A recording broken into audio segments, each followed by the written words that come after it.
Good morning. So early. So very, very early. I have my giant cup of coffee. I've got my notebooks. I've got my cell phone. I got my live. Remember back when I first started my channel? Well, when I first started doing my lives, I think my first live of the day was usually like by 8 o'clock in the morning. That was crazy. But that was how I got my start. That's how I got a lot of subscribers and viewers, because I don't think a lot of people do the early morning lives. And I don't know, maybe I'll start doing them again like this. But I wanted to do one this morning because I didn't get to do a live last night. Just lots of stuff going on in my household. And it's good to have other things going on in your life, but there's also a lot going on with the cases that I've been covering, like the Nancy Guthrie case, which I'm sure you well know that there was a person that they showed photographs and videotape of at her Ring doorbell cam yesterday.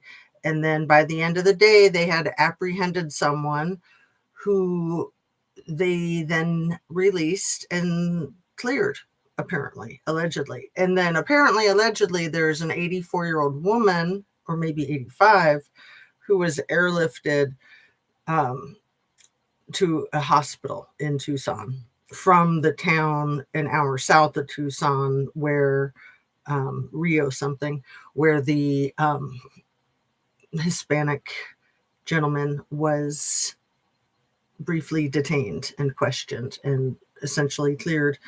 None of that surprises me at all. None of that surprises me at all. And I'm kind of shocked that so many people fell for it. And I don't want to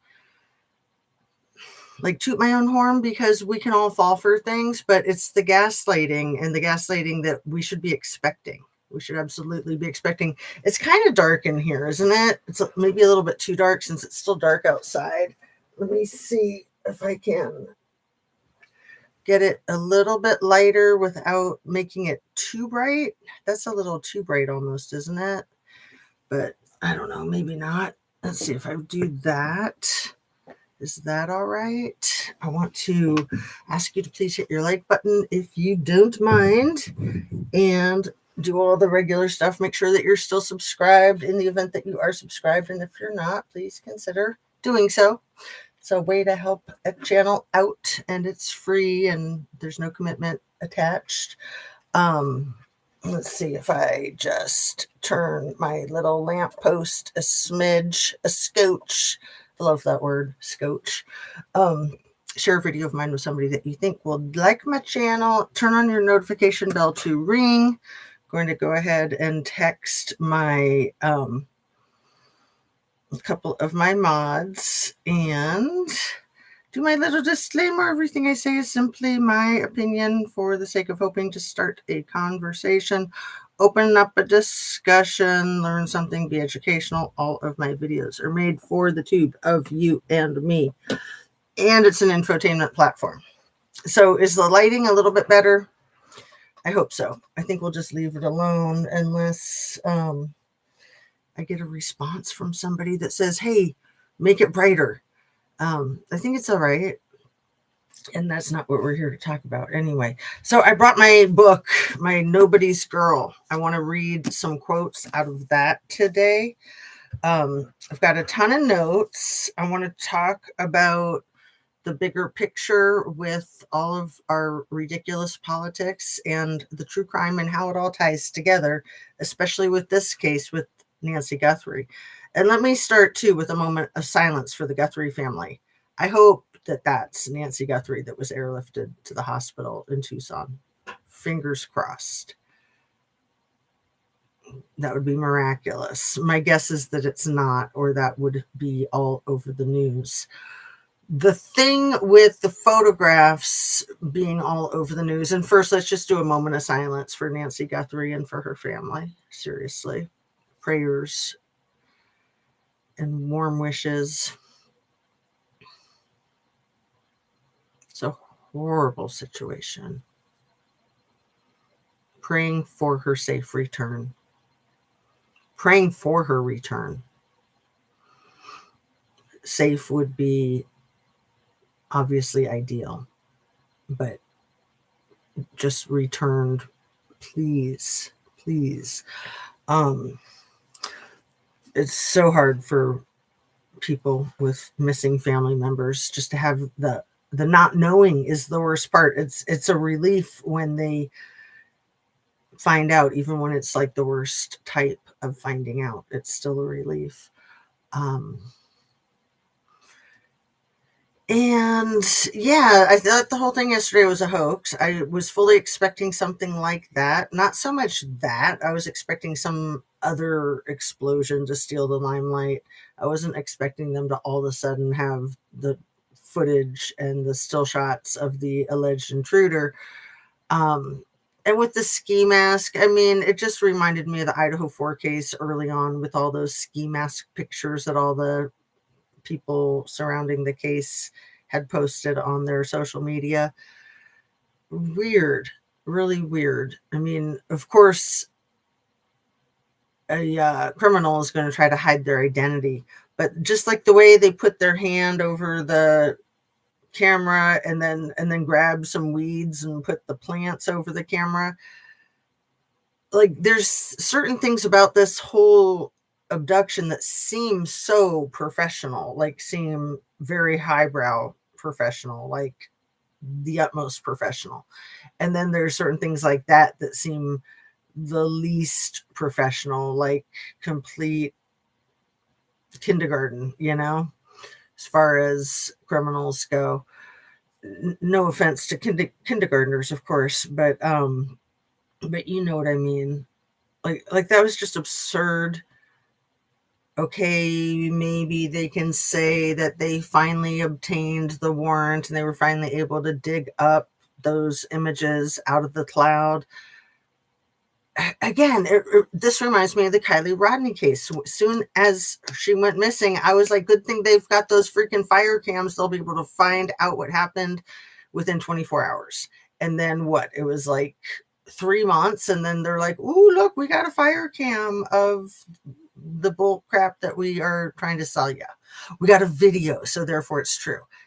That's the thing with this gaslighting crap with true crime, is they think if they have a video that everyone's going to buy it. And especially in this time of AI, we have to be vigilant of vetting things and verifying what's true and what's not true. So I was kind of surprised that they released the guy. I thought that they were going to arrest somebody and try to pin it on that somebody and then wrap it up tight with a bow. But again, stealing the headlines from Jizz, who was taking the 5th the day before yesterday on Monday. Today's Wednesday morning. Yeah, the 11th of February. It's just almost 20 minutes after 7 a.m.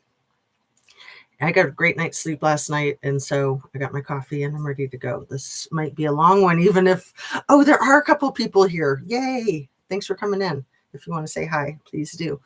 And I don't have very much wax on my braces because I want to try it with just the smallest amount of wax. But if it's cutting up my lip too bad, then I might have to apply some. Anyway, Jizz, the day before yesterday, she didn't really testify to anything. She just pled the 5th, which, this is just me, but isn't pleading the 5th kind of admitting guilt, because you're saying that if I were to answer the question, I'd be incriminating myself? I mean, it kind of seems like a no-brainer, but I guess because our system is set up with the innocent until proven guilty in a court of law, that's essentially not proof, that's just kind of a deductive theory. But she's trying to demand clemency from the president, and then she'll speak the truth, and it's like she's got nothing.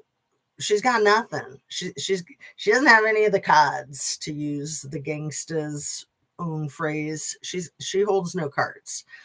She's told so many lies. She's got zero integrity. She's got nothing. She's screwed. She's painted herself into a corner, just like El Presidente has. So today, allegedly, Pam Bondi is going to be testifying in front of Congress, which is going to be another train wreck disaster, no doubt. The last time she was in a Senate hearing, she, I'm sure, just thought she was like the best stonewalling queen of the century. Ah, how dare you accuse me of such things? I mean, her and Kash Patel, just so evasive and so ridiculous. Like, they should just be held in contempt of court, in my humble opinion. But who am I? So Lutnick is another one that testified. Was it just yesterday, or was it the day before yesterday? I think it was just yesterday. And he said about Jeffrey Epstein that he's gross. And he told this whole fabulous, like, fairy tale about how horrible it was to the one time that he stepped foot into his house and his wife was there, and that he lives 6 or 7 steps away. And in those 6 or 7 steps on the way home, they discussed that he would never be in the same room as little E again, which is a huge lie. I mean, that was maybe 15 years ago, 20 years ago. I forget what year he tried to say that was, when he first moved into, I'm pretty sure it's like right next door, 6 or 7 steps, according to Lutnick himself. But now we see the email where Lutnick not only went to the pedo island for lunch, not only took his wife, not only took his children and someone else's, and his nannies plural, not singular. And then there were emails about one of the nannies that little E was interested in. But in one of those emails, Lutnick mentions each of the ages of the kids. The youngest one was 7, and they were all pretty young. Like, I think there were like 4 kids. Anyway, the youngest was 7. Why is he mentioning the age of each kid? Like, WTF. Unreal. The thing is if they take photographs and videotapes of the kids doing completely appropriate things, then they can use their AI to make images, whether they're video or still shots, of completely inappropriate things. So maybe that had something to do with why he was mentioning the ages of the kids, the exact precise ages. Really, really creepy.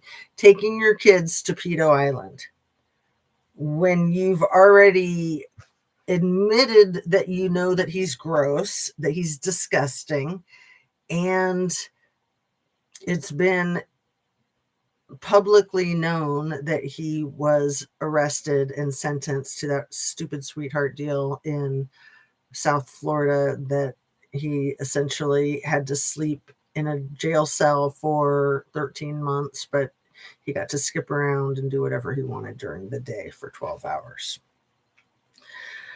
A lot of the storytelling that Howard Lutnick did reminded me a lot of N.K.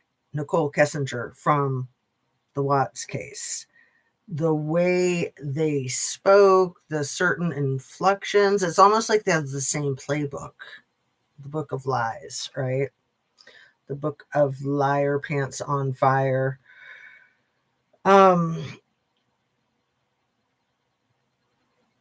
What does this say? Oh. I watched a hideous movie yesterday. I think I wrote the name of it down. It was absolutely chilling. What You Wish For is the name of the movie. I both want to give a trigger warning on if anyone's going to watch the movie. I think it was on Hulu. Like, I was just able to like look it up and watch it. It was very eye-opening. So I both recommend it, and I want to give a complete trigger warning from top to bottom. What You Wish For was made about 7 years ago, and it's fiction. But in my opinion, it's essentially a documentary about the whole global elite, Hannibal Lecter type of stuff. And it's making more sense why the Bigly Piggly has that obsession and fixation on Hannibal Lecter. What's in the other 3 million pages that they're not releasing? In the 3 million that are released, we have crimes arguably even worse than the essays of minors. It's arguable because in some sense there's nothing worse than that, in my opinion. But there are fatalities in the 3 million pages that have been released. In those 3 million pages, it was, I think, just released into the news stream yesterday that Bigly Piggly is mentioned over 1 million times just in the half of the files. So it might be safe to assume, although you never want to assume, but it might be safe to presume until further verification that he might be mentioned as many as another 1 million times in the other 3 million pages. But if there's 3 million pages that are redacted, or I think they said lost, we lost 3 million pages, and here's 3 million pages for you. Good luck. There's so much stuff in there that you would have thought that they would have kept hidden with the other 3 million pages.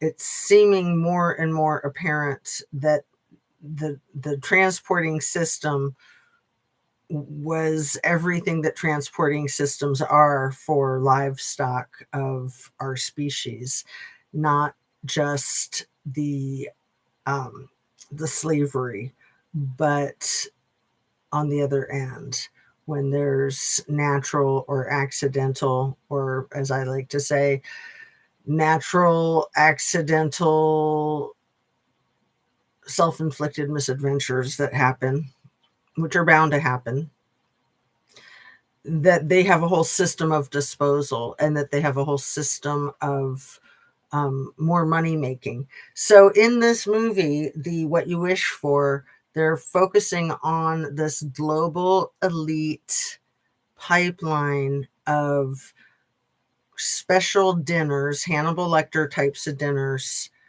that are prepared by top chefs all over the world, and that the global elite pay over $1 million for one of these meals, and that the produce that's used in these meals is how they refer to the object of desire of the Hannibal Lecter types. They call that produce. And so, there was some emails released yesterday. Oh, I'll put a link in the description to Zolnor, that Sheila Zolnor. Her videos seem spot on, and they're also way over the top. Like, they're a little much for me. But she had a video from yesterday or the day before about emails. There's a lot of e-file emails about jerky. It's bad. It's really bad. And so, little E was treated for having a parasite, and parasites can be contracted in numerous ways, but specifically from that type of diet, the type that's illegal, that type of diet, and specifically the brains, like the monkey brains. Like, that's why it's not legal anymore to serve monkey brains. But prion disease is one of those parasitical diseases that I think you can only get from that type of hideous diet. Another thing that I rarely ever talk about on my channel, if ever, because I'm really not sure, but apparently the satellites in the sky have the ability to zoom in and see pretty much everything. And it's not mentioned very often in any context, but especially in crime. But once in a while, somebody slips and says something about it. So whatever is seen on the satellite is not brought up in a trial in the court of law or in an affidavit. But when it's seen on the satellite, then investigators know to go boots on the ground. They know where to go and what they're looking for. And then they can get the pieces of the puzzle to put the crime together to prosecute it without ever having to mention the satellite images. And it's my opinion that those satellites and their high resolution is not talked about simply because people would be in an uproar about like Big Brother watching you. And especially in our country, maybe not so much in other countries, but like the ACLU would be all over that. The American Civil Liberties Union, that fights for a lot of good causes, but they also, in my opinion, fights for some really bad causes. Like they're always fighting for gross sexual stuff to be less restricted, because freedom of speech, whatever. So I'm not like all for the ACLU, like in theory, maybe, but not in reality. But those satellite images are things that could be used in, say, the Kiely Rodni case, in, say, the Idaho 4 case, or in this case of Nancy Guthrie. Just imagine the crimes that could be solved and resolved. So at this point, I'm still convinced that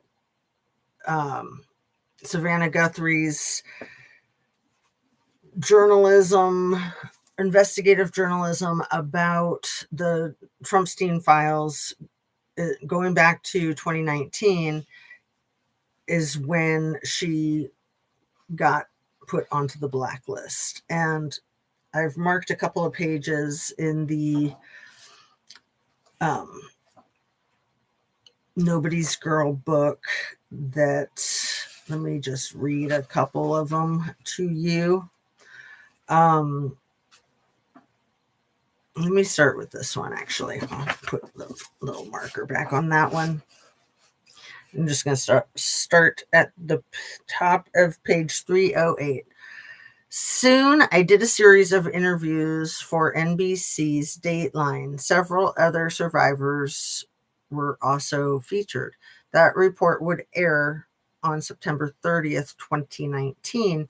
Interviewer Savannah Guthrie was tough but fair, and I appreciated how she let me address some people's skepticism. When she said, for example, that during my time with little E, I'd been coping by using Xanax, taking rugs, drinking, and that there are going to be people who say maybe it didn't happen the way you said it happened. I responded like this. I say, when you're abused, you know your abuser. I might not have the dates or the times right, and the places might not even be right, but I know their faces and I know what they've done to me. Next, Glamour magazine invited, how do you say her name? I think these are some of the other survivors. Yeah. I'm going to mess it up. Chartoumi, Helm, Ransom. I know that's Sarah Ransom, Teresa Helm. I'm not sure about Chartouni, what her first name is. Another Epstein survivor named Rachel Benavides, sorry, and me, let's just say Rachel B, and me, to have a roundtable discussion about what we had been through and our hopes for the future. The feature appeared in the magazine's October 2019 issue. In rapid succession, I'd been interviewed on camera by the BBC and by the producers of Jeffrey Epstein Filthy Rich, a multi-part documentary series about Epstein and Maxwell that would eventually air on Netflix. So that is what was inspiring Steve Bannon to interview Little E, was to try to counteract and counterbalance the negative press he was getting. He was going to try to put a positive spin on the perv. Steve Bannon, the man who's been Dear Leader's main advisor for over a decade, and who's done prison time for J6 and his unwillingness to answer questions. And now he's the one up there with Stephen Miller, highly promoting that, the Republicans will never let the Democrats win another election again at all costs. Like, he's maniacal. Anyway, let me continue here for a moment. But perhaps my most important interview was conducted by Tess Brown of 60 Minutes Australia. She was preparing an extensive report in which she interviewed not only me, David Boys, and Siggy, and those are two of her lawyers, but also Courtney Wild and a lawyer named Spencer Cooven, who represented many other victims of E and Jizz. As the air date approached in early November, I told Robbie, that's her husband, who would also make a cameo in the report, that I wanted Alex and Tyler, then 13 and 12, those are her kids, and let's see, to watch it. I felt that at 9, I thought there were 3. That's why I was kind of hemming and hawing there for a minute. Alex and Taylor, 13 and 12, to watch it. So this is 2019. That was their ages, and 7 years ago. So now they'd be like 20 and 19, right? I felt at 9, Ellie was still too young. So Ellie's the youngest, and so she was 9 in 2019. She'd be about 15 now, so she's still pretty young. I told Robbie chances were good that some of the boys' friends and other parents might see the report and recognize me, even though I was known as Jenna, not Virginia, in Australia. They knew my face, and this was going to be on TV in their living rooms. Our sons might get asked about it. I told Robbie I didn't want them to be blindsided. But there was another more pressing reason I wanted my sons to watch it. I wanted them to know what I was fighting for, to make sure other children wouldn't have to endure what I did. I told Robbie, they've known for a long time that something had happened. I think they're old enough now to understand. So those are the two that are 13 and 12, the boys. Of course, I knew it would be difficult for the boys to hear the details of my abuse, but those details were the truth. And if the world was going to hear them, I wanted my sons to know them too. I also thought it would be easier for them to understand, because 60 Minutes would provide the context for my experience. They would be able to see their mother wasn't alone, not in her victimhood, certainly, but also not in her vigilance to stand up to those who'd hurt so many. The night the report aired, the four of us gathered on the ranch to watch. The boys, I'm just wondering if that's the same ranch that she passed away at a year ago. I don't think so. I thought the ranch she passed away at was new, but maybe the house that Robbie and the kids lived in was new. And the ranch, maybe it is the same ranch. I don't know. I'm not sure. Because I know that they just purchased a new property right before the year before she passed. I think right around there. The boys sat silently as Brown walked her audience through E and Jiz's crimes. They saw footage of the inside of El Brillo Way. That's the one close to Mar-a-Lago. As an adult, I know it's right to run, I told Brown, but as a kid who had been through what I'd been through in my life already, I guess the last thought that I had was, well, this is what life's about. When the report was over, I could tell by the way he was clenching his jaw that Alex was angry. Why did they let that guy get away with hurting so many people? He demanded. It just wasn't fair, he said. Tyler had a different reaction. He cried a few times while watching the report. So afterward, he wouldn't stop hugging me. I'm proud of you, Mom, he said. No, that makes me want to cry. That felt good, of course, but watching alongside my sons stirred up a lot of emotion. On the one hand, I never wanted them to be touched by my terrible past. Now they were old enough to know the truth, but it still made me sad. On the other hand, though, I was happy for the boys to see that I was indeed fighting bad guys, something I was determined to keep doing. As much as this role could sometimes disrupt our family life, I wanted them to know that sometimes even one person can make a difference. And given that possibility, you have to try. I fully agree with that. That was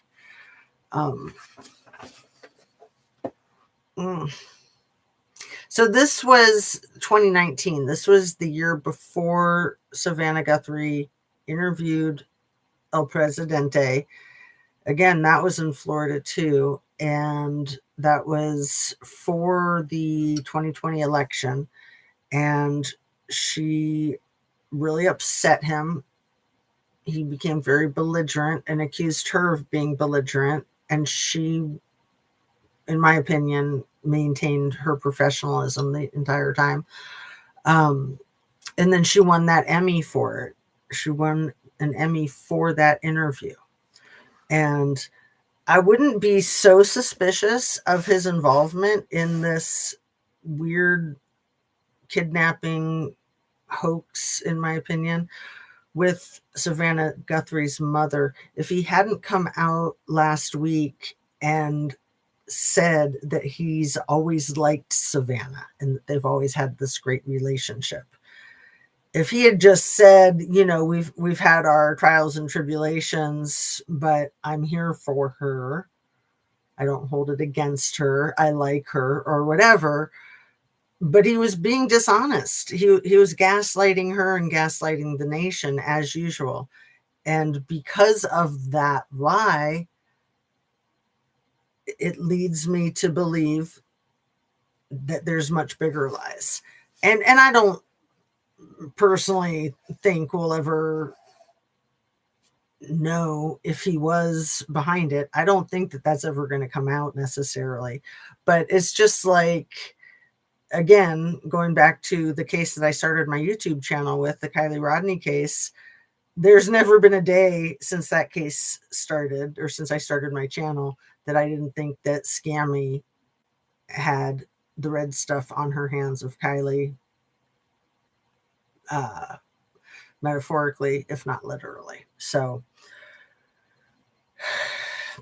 the official narrative, one thing with law enforcement is that they pretty much always will protect the super wealthy. It's like they don't need to be told that that's their priority, and it doesn't need to be any special kind of elite wealthy person. The elite wealthy people run the world and pretty much never get busted for anything overall. Of course, there's exceptions to every rule, and especially right now, things are coming out. But that's what many people believe about law enforcement, is that they will always protect the wealthy. And it's true in my experience and in my opinion. And that's because those wealthy people could pull strings to get people to lose their jobs. They could pull strings to get departments to lose their funding. And they can also make substantial donations to fund the department, as is known for a fact that little E did with the the West Palm Beach County Sheriff's Department, or the Palm Beach County Sheriff's Department, that he donated over $100,000 to their department every year. So that's how you keep law enforcement in your pocket and in your corner. And when bad things happen on elite people's property, it's usually covered up to such an extent that it's not even known that it happened on their property. Mark my words. One sec. More coffee. So let me see. I have this other page marked. Let me see if I can read it. It's kind of dim in here for the reading of the book. That's why I'm having a little bit of trouble. It's so hard to get the lighting right. And because I've not done an early morning live in here, the lighting is just always different times a day and everything. Even though I've got the blackout curtain, there's like the ambient light that comes through when it's the middle of the day, which is usually, I'm usually doing my lives when it's still light out. Anyway, maybe it's getting light out. Let me just read you a little bit more out of this book, if you don't mind.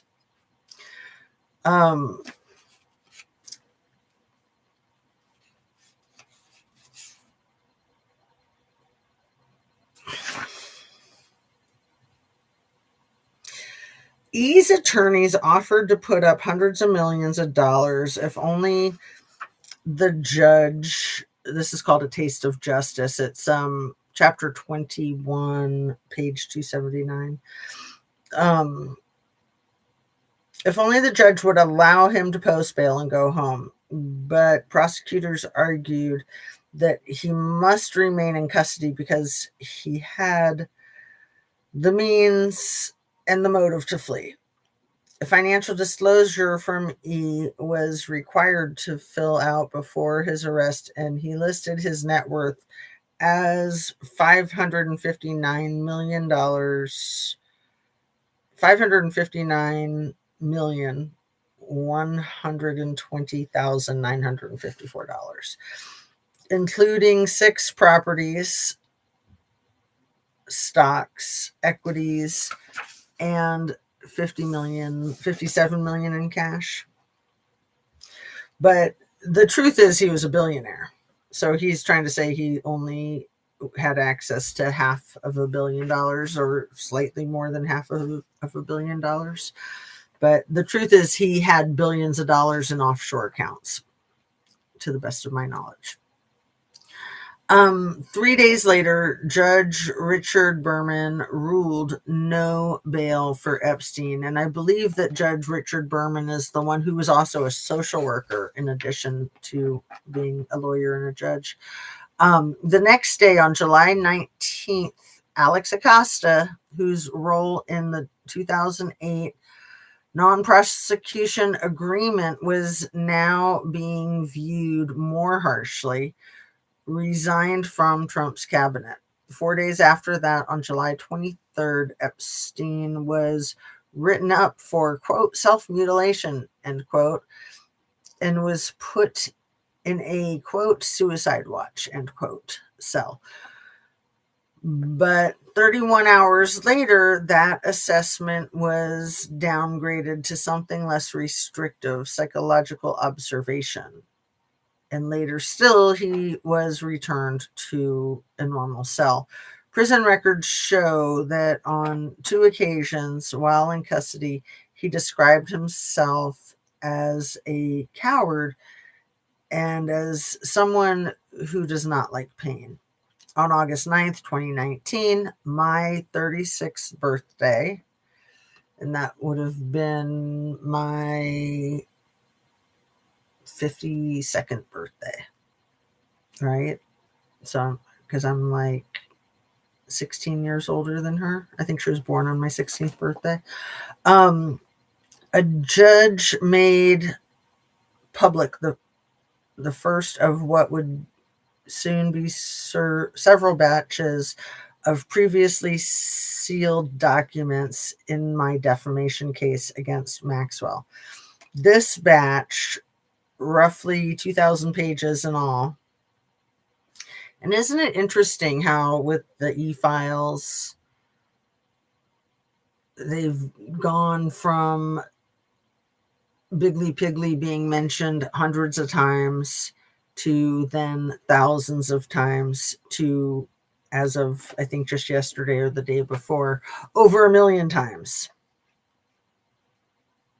Unbelievable that he's still in the seat of the president of the United States of America. Unbelievable. This is ridiculous. But there is some really good news. There's like a governor's meeting or dinner and some type of political meeting and dinner coming up real soon. I heard this in a Heather Richardson Cox video that she just dropped yesterday, that there's this political meeting and dinner, and that,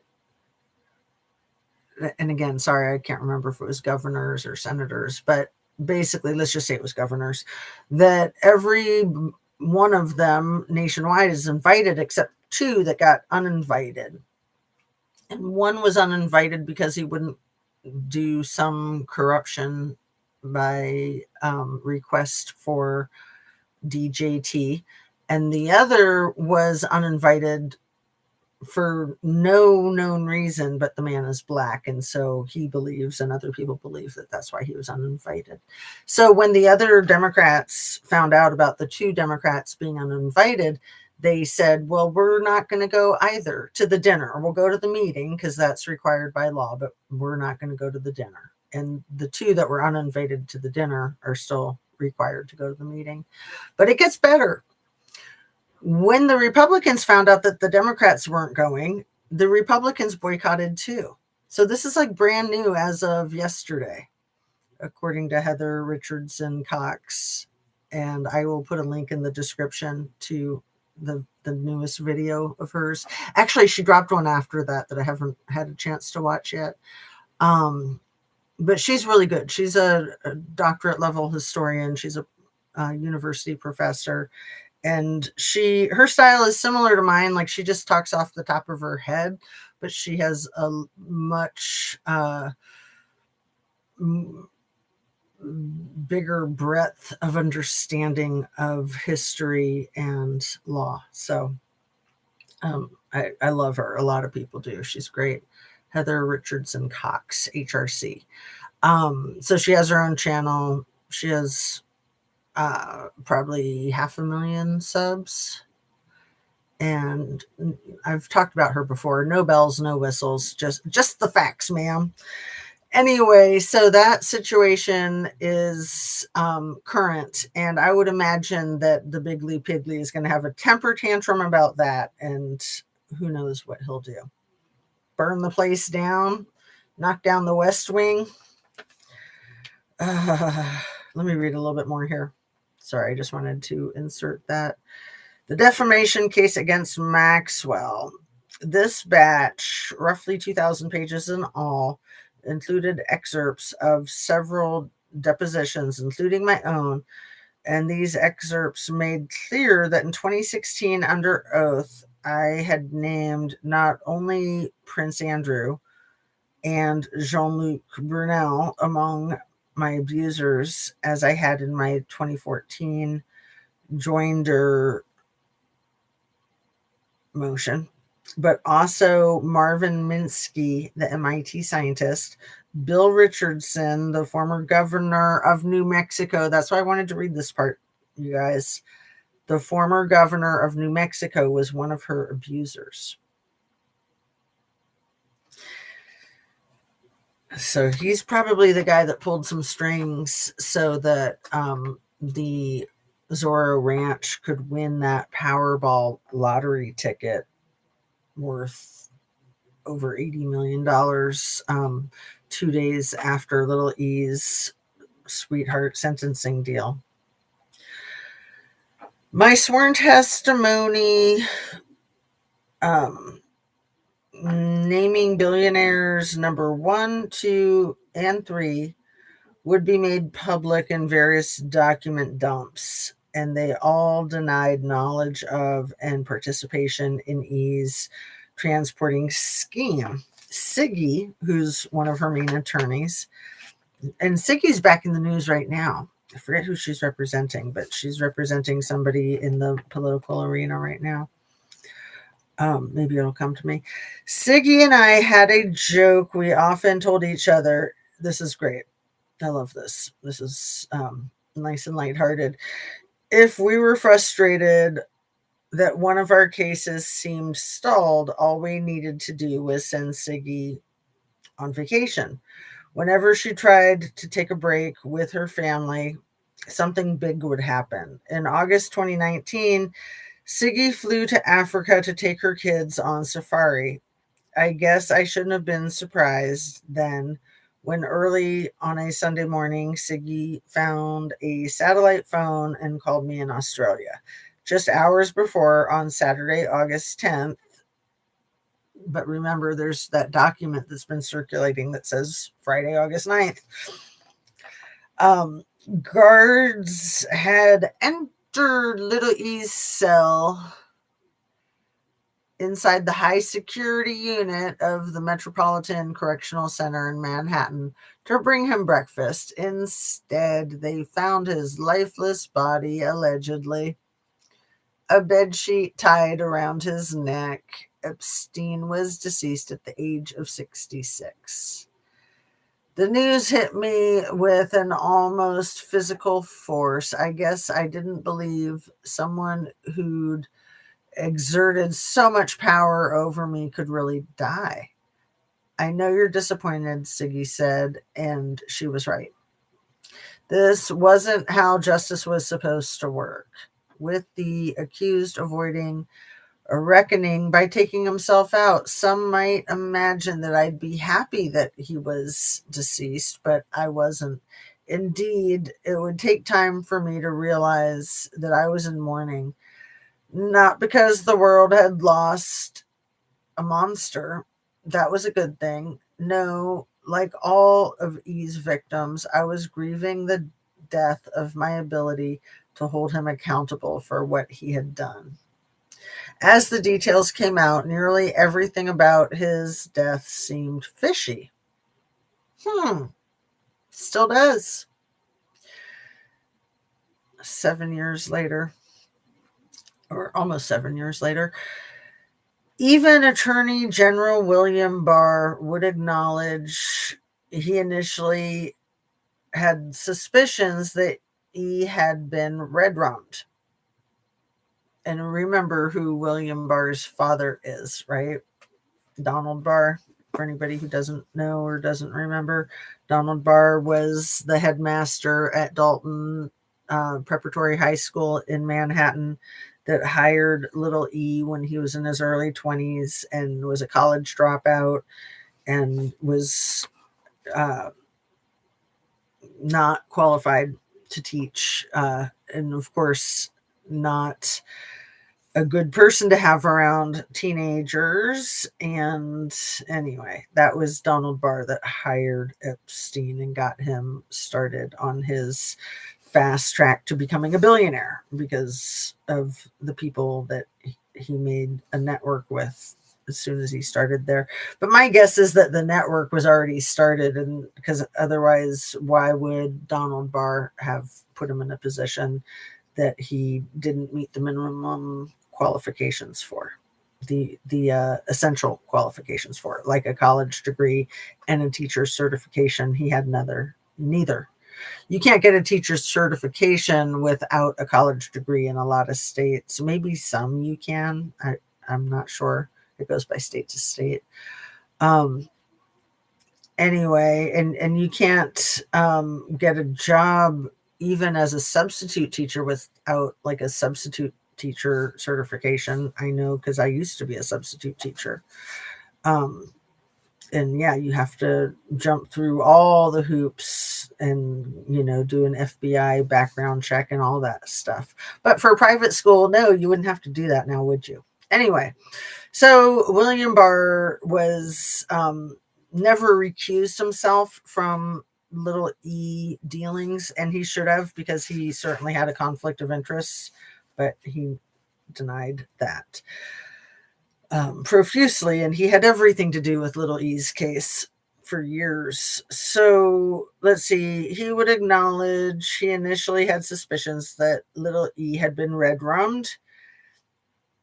Instead, he concluded otherwise, that E's death was a result of a perfect storm of screw-ups, quote unquote. There was the fact that E had tried to harm himself before.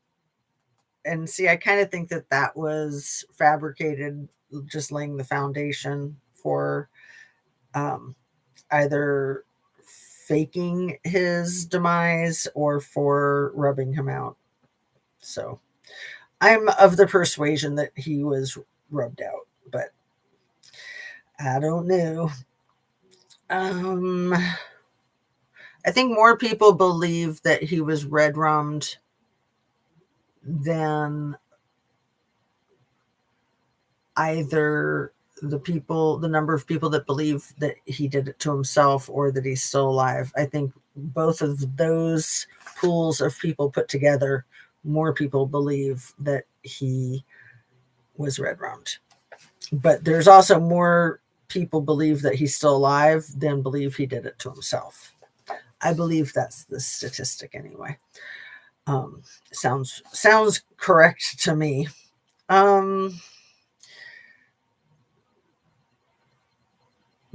Before he had been taken off the self-harming watch, while he'd had a cellmate at some point, and remember that cellmate was his last name Tarvalovi or something like that, the bad former cop who had red-rummed a bunch of people and was sentenced just a couple of years ago for 4 of the 12, I think. Targlione. Isn't that his name? We were talking about him, I think, in my last live. I probably have his name written down in my notes somewhere. But yeah, that cellmate. Let's see. Well, he'd had a cellmate at some point. On the night of his passing, he didn't have one. 2 prison guards who sat at a desk just 15 feet from his cell were supposed to check on him every half hour from 10:30 p.m. to 6:30 a.m.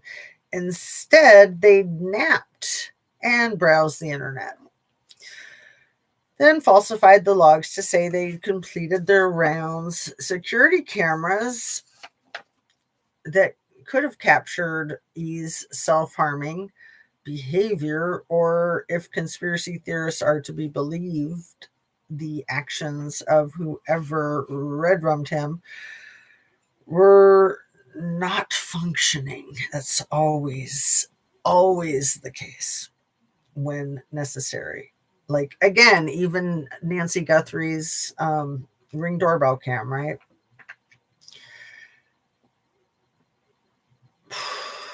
And did they really not pay the subscription? It kind of seems like maybe another falsification. Other cameras that were working showed that no one had entered the area where little E was housed on the night that he passed, except that we've just gotten some footage in the last 48 hours that defies that. So that seemed to rule out the possibility of an assassin sneaking in, but then his brother hired a forensic pathologist. What's his brother's name? Mark Epstein.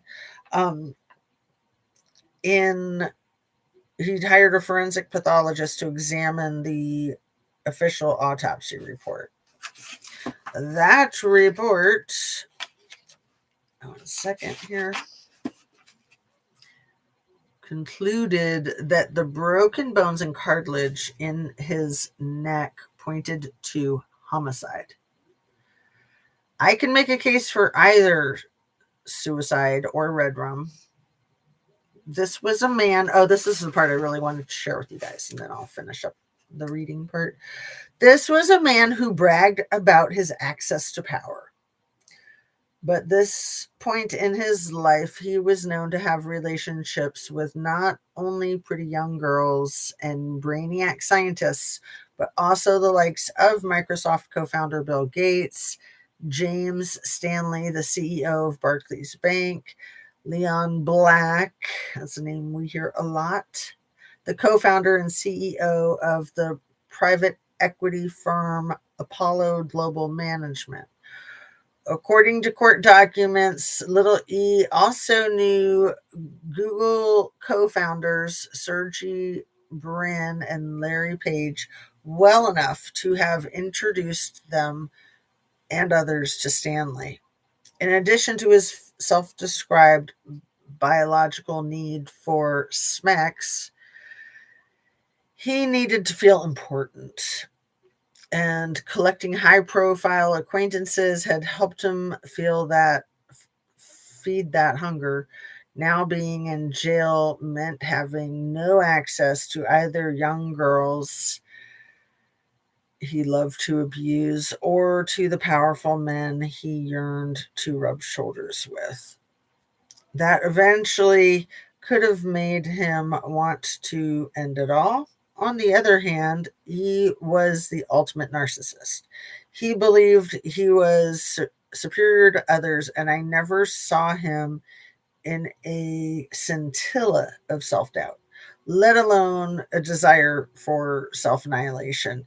He'd always suggested to me that these videotapes he so meticulously collected in the bedrooms and bathrooms of his various houses gave him power over others. He especially talked about using me and what I'd been forced to do with certain men as a form of blackmail. So these men would never owe him favors. So these men would owe him favors, of course. It's funny that I threw a never in there. So these men would owe him favors. Could it be that someone who feared exposure by Little E had found a way to exterminate him? Like somebody named over 1 million times in the 3 million pages of so far released files? Maybe.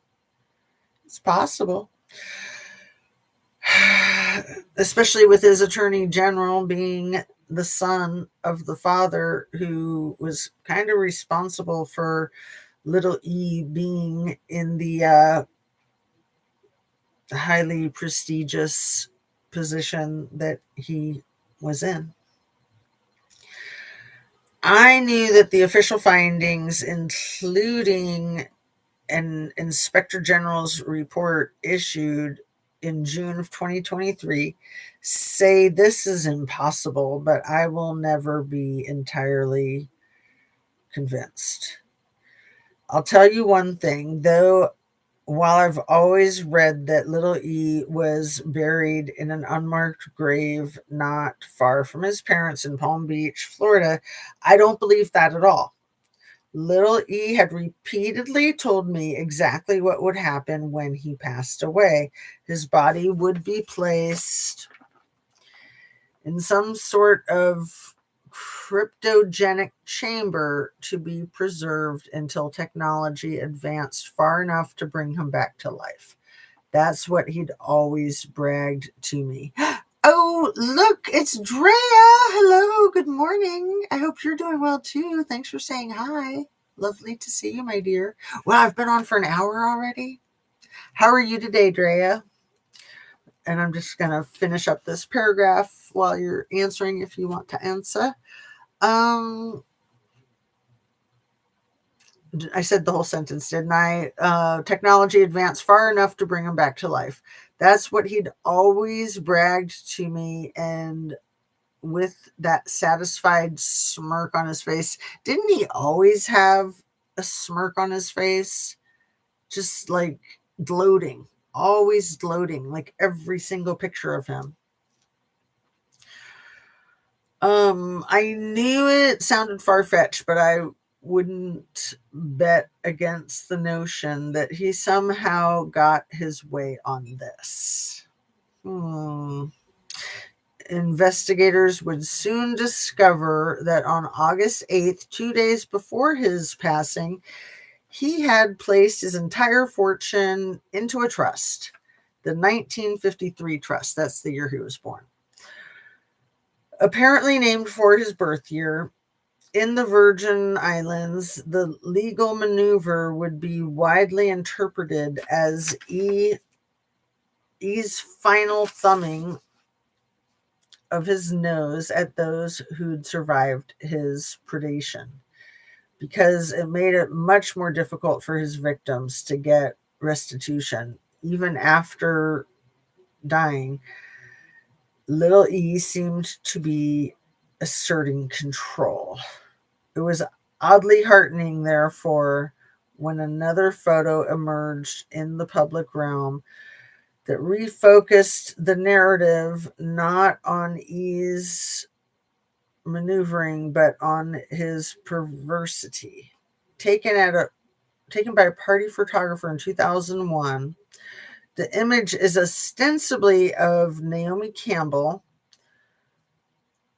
The lens zeroes in on her in a black leather bikini and mesh black wrap, arriving at her 31st birthday bash on that yacht I've told you about in St. Tropez. But despite her undeniable beauty, the supermodel wasn't the reason this photo ran in the New York Post on August 13th, 2019, 3 days after E's passing. I was. So I'll wrap the book there for the moment. It's amazing, isn't it? So that book came out in October, and Virginia lost her life about a year ago. I think it was March of 2025. And we're just mid-February right now. It's almost Valentine's Day, you guys. Are you doing anything special for Valentine's Day, Drea? And are you getting ready for work? Are you unable to answer questions? That's fine if you are, of course. Whenever I ask questions of people in my chat, it's always fine if you don't answer for whatever reason. So one of the things There's so much to talk about, you guys, and I've already been on for an hour. Like I said, this is probably going to be a long one. There's a restaurant in New York City, apparently. Maybe it's closed now. It was called Cannibal, a restaurant called Cannibal. Cute, huh?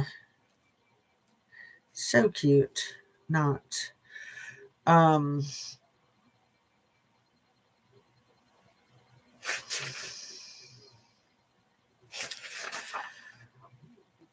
so, did you guys know that Chad Casimir, the Tucson Police Department chief, quit his job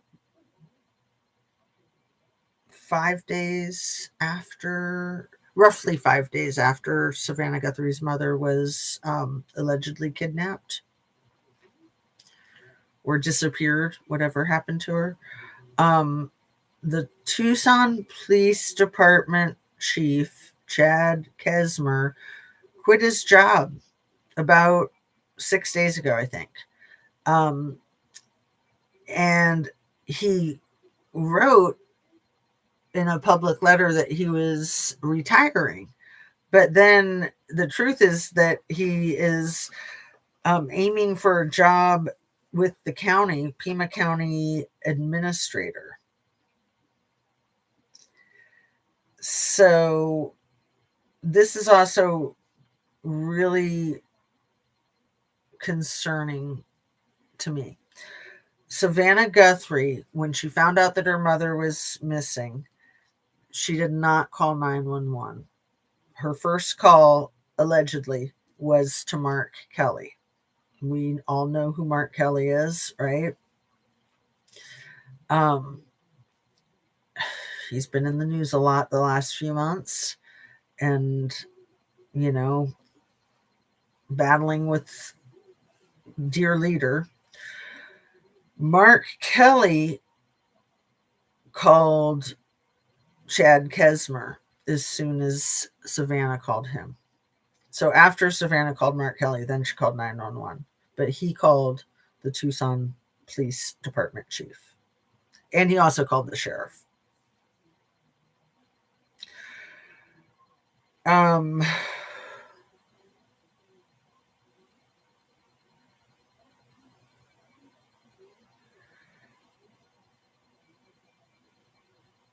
Yeah. What else?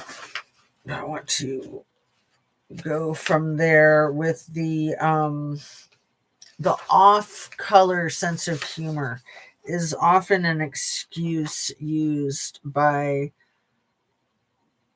criminals, in my opinion.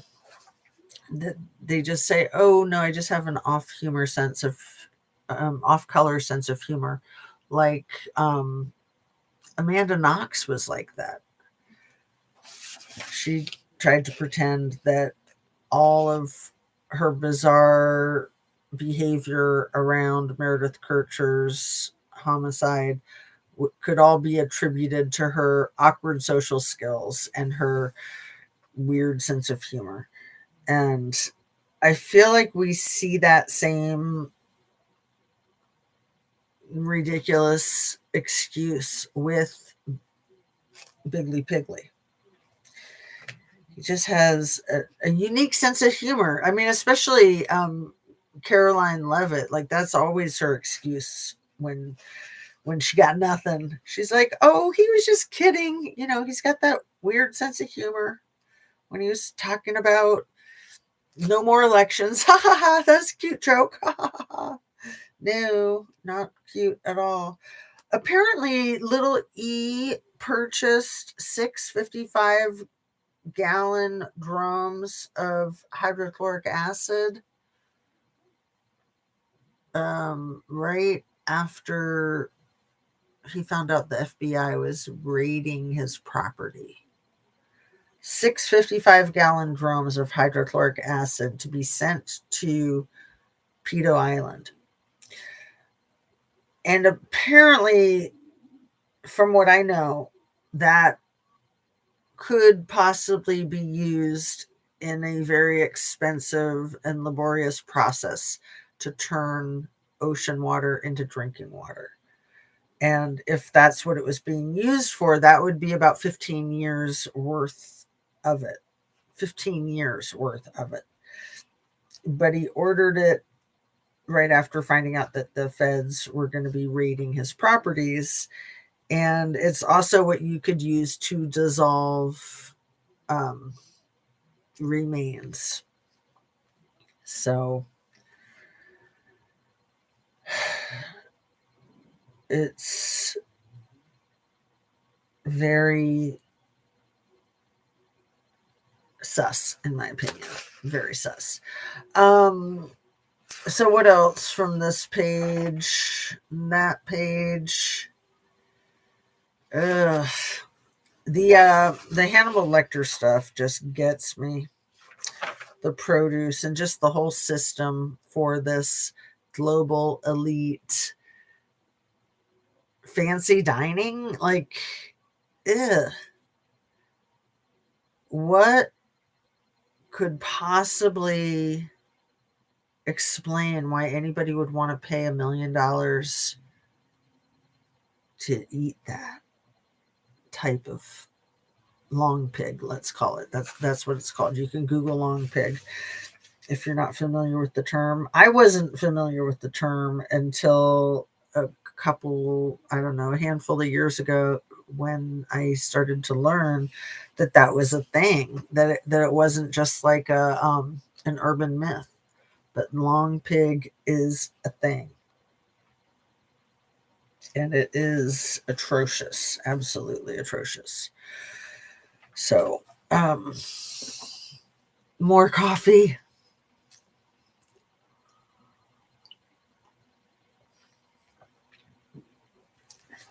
There's a few more things I think I wanted to talk about before wrapping up. So yeah, in my opinion, I have thought for a while that this kidnapping of Nancy Guthrie is some sort of hoax, to use Biggly Piggly's favorite word. I think that the arrest that wasn't even an arrest last night, I think that was a hoax too. And I think that today Pam Bondi testifying will probably also be a hoax. I mean, she's such a lying sack of crap.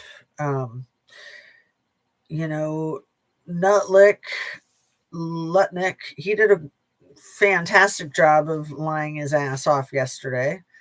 That's all we get from Musk, from the big E. That's all we get from little T, is just a constant stream of lies. But I think that the Trumpster fire is really flipping out over this stuff. And you know how I've been saying for months, I fully expect him to blow up the world to try to distract from the Trumpstein files. And that's kind of what we're seeing, in a sense. I mean, he certainly blew up the Guthrie's world. And I think if indeed he's behind the alleged abduction, I guess, like I said this in my last video, it's not an abduction if it was a homicide and then the remains were stolen. That would be other crimes, but not an abduction. Obviously, that'd be a homicide, and then the tampering with a corpse. And I'm sorry for saying that, but I think that that's probably more likely what happened. Hopefully not. Hopefully Nancy will be able to get back to her family alive. Hopefully that old woman that was airlifted to the hospital last night was her. But like I said, I doubt it. I could pull up my phone and see if there's any news on that. I doubt there is. If there's no news on it, then I would pretty much guarantee that that's not her. Let's see.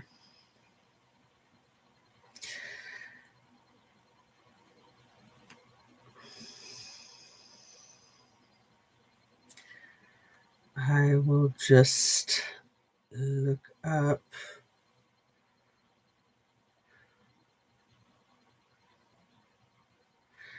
No. TMZ. Yeah. What is up with him, with Harvey? Harvey Levine?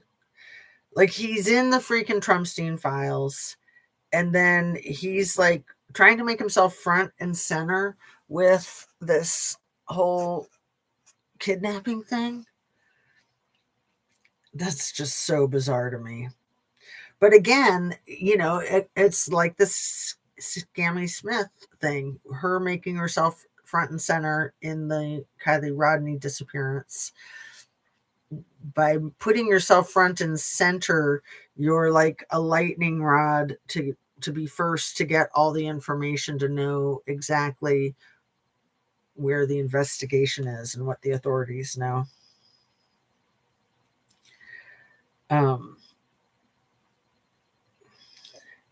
But yeah, when they said that this person was detained, he wasn't exactly detained. He was questioned. I mean, I guess you could call that detained, but I don't think they even took him anywhere. I think they just like talked to him in a car or something.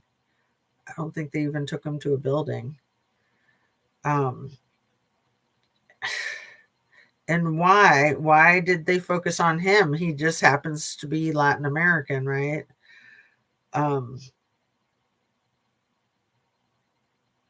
Man. Yeah, there's no good news coming that she's been discovered for real. What a nightmare. What an absolute nightmare. It's exactly how mobsters work. Is they go after your mother. It's like the most sensitive place in your heart. Going after your family. It's what they do. It's how they roll. And I hope that I'm wrong. I hope that my conspiracy theory around Biggly Piggly is simply a conspiracy theory. I hope that my belief that Cash App Patel is a worthless piece of crap is incorrect. I hope that he can prove himself and bring Nancy home safely to Savannah Guthrie and the rest of her family. I think that one of the more recent current theories out there is that it was not Savannah's brother-in-law, not Annie's husband, but somebody in his band. And sure, anything's possible, but I think if it was somebody like that, I think if it was just a common, regular person, that they would have been busted by now. That 11 days in, with all of the nation's focus and attention, I mean, to me, it's no accident that it's no coincidence that this is happening at the same time as the files have been dropping more and more bombshells, and Ghislaine and her testimony or lack thereof on Monday, and then Pamela Bondi's testimony or lack thereof that's expected later today. Let me see if we can find out what time we can expect that at. See if it'll do the voice to text. Pam Bondi's testimony scheduled time today.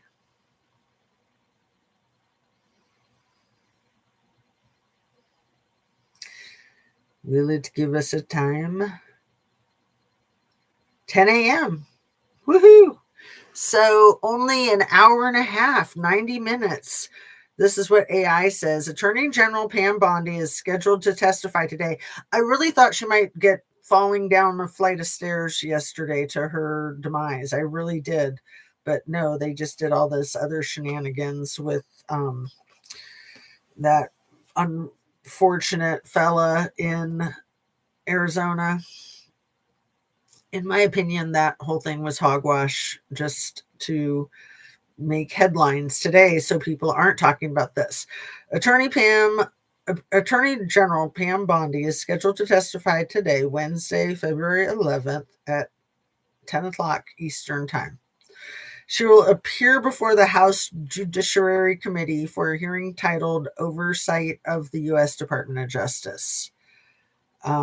This will be, again, 10 a.m. at the Rayburn House Office Building in Washington, D.C. Key topics: lawmakers are expected to question her on the department's handling of the e-files, recent federal law enforcement actions in Minnesota, and investigations into political opponents. Where to watch? The hearing is being live streamed by the House Judiciary Committee and major news outlets, including CBS News and NPR.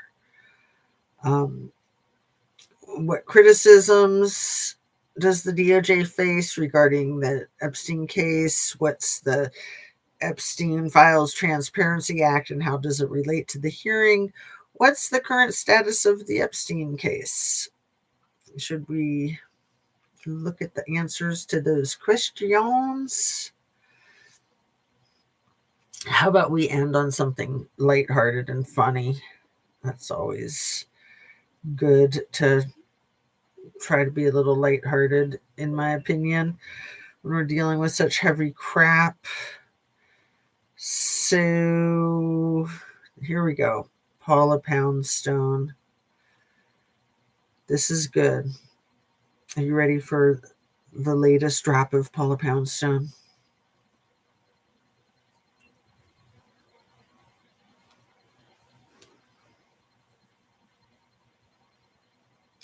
Why does it take so long? Why? Oh, and maybe it's not the latest. It's from a few days ago. But let's try it anyway. What's the date on it? February 9th. So just 2 days ago. She's just been cranking these out. Hey, Donald Trump. It's just me, Paula Poundstone. I was just playing with the cats. I read very slowly. And it's hard to even get time to read, which slows me down even more. I mostly read nonfiction, trying to fill in the cavernous space of what I don't know. And when I read fiction, I almost never read new fiction. I read and reread classics because I don't have enough time left in my life to risk a bad novel. And that's what I want to talk to you about. What's with putting your name on everything? The court just stopped you from defunding the long time in the making project to build a tunnel underneath the Hudson River from New York to New Jersey. Experts believe the tunnel will help with traffic and the economy. I'm sure your Secretary of Transportation, Sean Duffy, doesn't think so. But I said experts. Sean Duffy believes people are having violent episodes on commercial flights because their fellow passengers aren't dressed in semi-formal wear. I'm not sure why you'd put the kibosh on this ready-to-go project.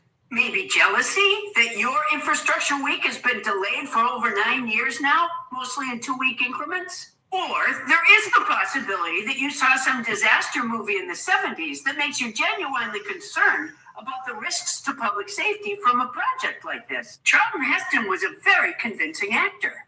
Either way, you told Senate Minority Leader Chuck Schumer that you would support the tunnel if he would support renaming Washington Dulles Airport in Virginia and New York's Penn Station after you. Are you trying to leave a legacy? Is that why you want everything named after you? Believe me, you're leaving a legacy. Entire college courses will be taught on the subject of Donald Trump.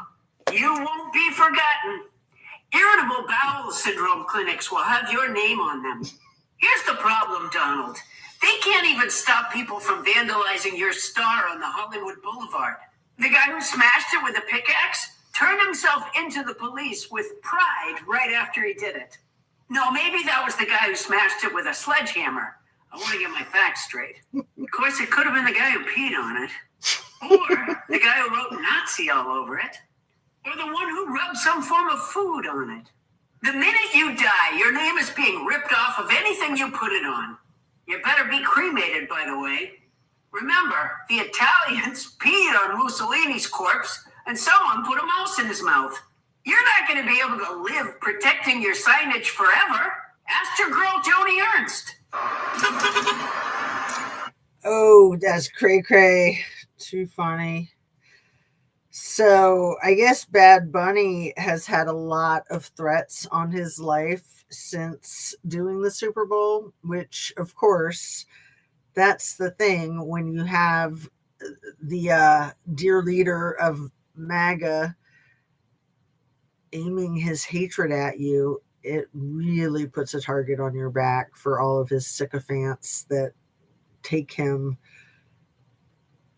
so seriously. They take him so seriously. It's seriously a disease. The knitting cult lady did a video. I haven't watched it. I think it's a short. Maybe we should watch that real quick. She's so sharp. The video was something about for those of us who think that MAGA is going to end with like a mass self-unaliving with the Kool-Aid. Let me see. Cult lady. You guys know knitting cult lady, right? She's gotten very popular. She is extremely impressive. She's a wild one. Let's see. I think it was a short. Was it one of the most recent?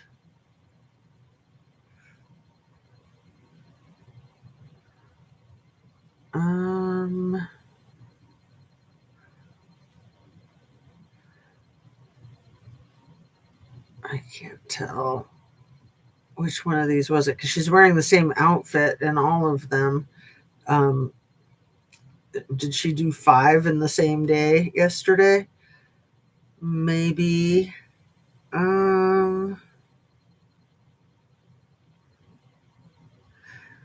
Let's just see the last one, the most recent.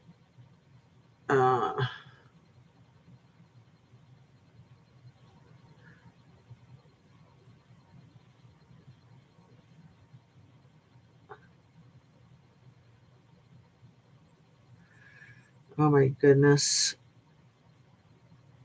The Musk and the moon city that he's talking about. Yeah, here it is. Okay, this is it. I found it. It was the 4th one back. It's the one with the most views right now. Man, it's taken a while. My phone is just bogged down. I gotta get it tuned up or something, replaced. So this is one of those times that I'm going to say logistics, logistics, logistics. So if you are concerned that because MAGA is a cult, that means it's going to end in some kind of giant conflagration or mass suicide, I think I can help you out here. Which is, most cults don't end that way. Most cults end the way this one is already ending, when they fail to keep or recruit the next generation. But there's something very significant about the cults that have ended in large conflagrations is they are co-located, right? There's no single thing that you can do to just take out America, not even nukes. So how? What is the logistics of him taking 350 million people with him? It's not going to happen. I specifically say that the Children of God was on basically the exact same path as Jonestown. right? And when I listen to the tapes from Jonestown, I mean,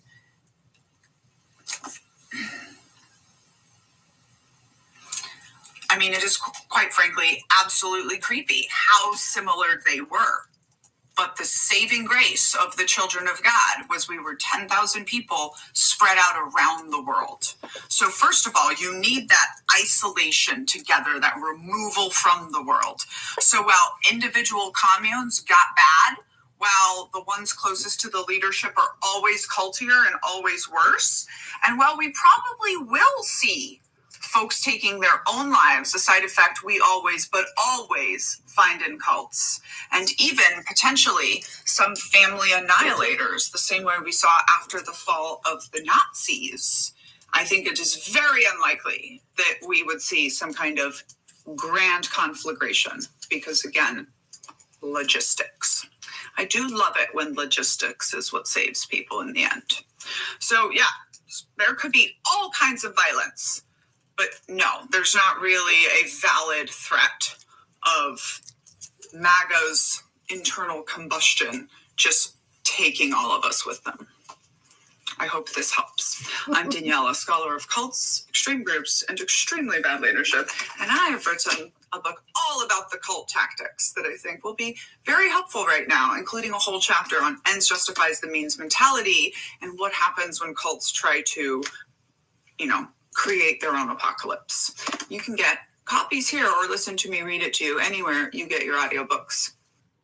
And that's exactly what something very I believe the Trumpster fire is trying to do, is create an apocalypse. And yeah, there's a threat of that with the access that he has to water systems, electrical grids, the nuclear code. But Andrea knows what she's talking about. She grew up in a cult, and then she served in the military and worked her way up as in the leadership. And she sees the military as a cult too, which is an interesting perspective. But she really knows what she's talking about. She's a smart woman. If you don't know the knitting cult lady, I would say check her out.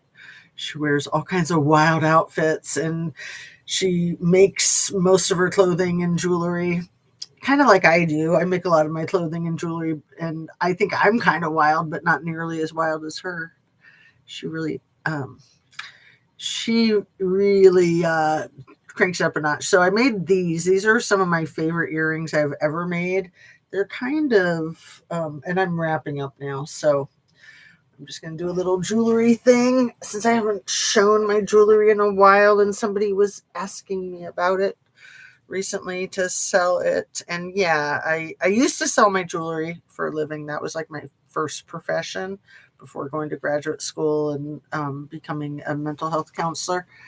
So there's a better view of it. It's a very small and simple design. And if I had more of the same materials, I could make more of this to sell, but I don't have the same materials. So it's not one that I could sell because it's one of my favorites. And same with the necklace. The necklace kind of matches, but it's also very different. Like I like to do things that aren't like matchy, but they just kind of rhyme. Like it has the same like jump ring right here that's the centerpiece of the earrings, but then the stone is a similar shade of green but completely different. And then these are like wooden beads, but this is a natural stone. I'll give you a close-up look before I turn off my video. Thanks for watching. And like I said, I will get my jewelry stuff together since somebody was asking about it recently, and I've been talking about it off and on since I started my channel. I never thought I would sell the jewelry on my channel. Like I've given it away, but I think that I might sell it since I can't seem to get money sent to me from the YouTube folks. I mean, a little bit, but hardly anything. And money's important, right? It's what makes the world go round. It's not the end all. despite what some greedy F-wads think. People with all the money in the world and they're still not happy. So, yeah, that's definitely not it. It's not the goal. Really, I mean, not to sound so goofy, but just to have some resolve at the end of the video here. Like, isn't peace the end goal? Like, inner peace as well as world peace? Again, not to sound goofy, but seriously, I mean, having that peace within yourself, like, what is that saying? That Sheryl Crow line from one of her songs. It's not about getting what you want, it's about wanting what you've got. Like, ain't that the truth? Wanting what you have.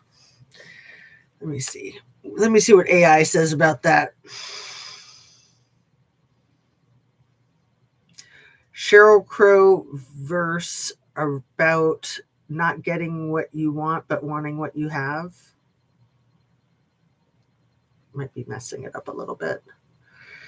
It's the 2002 hit Soak Up the Sun, featured in the first voice. It's not about having what you want, it's about wanting what you've got. Yep. True contentment and happiness. All right. Love you guys. Thanks for watching. Hit that like button and have a great day. Hopefully I'll be back on later tonight or tomorrow. Take care.